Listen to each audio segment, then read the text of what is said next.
ए शहीद करबला तो खे सलाम, तुझी इज्जत तुझी अजमत खे सलाम।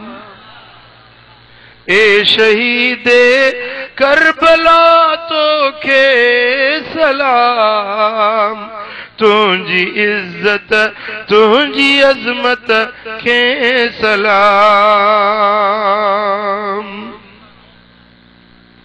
पाक असगर पाक अकबर जान पुट कुर्बान जो,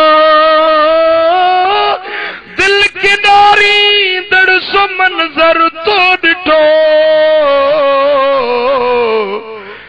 है पाक अकबर जी शहादत के सलाम, तुझी इज्जत तुझी अजमत के सलाम। ए शहीद करबला बियो कुछ ना है। अज असां अज 10 मुहर्रम ते उन्हनि जे अजमत के सलाम पेश कयूं। ये तुझा सलाम जा चपन वारा आवाज मुखे पक्का त मुझो सोनो हुसैन करबला में ॿुधंदो।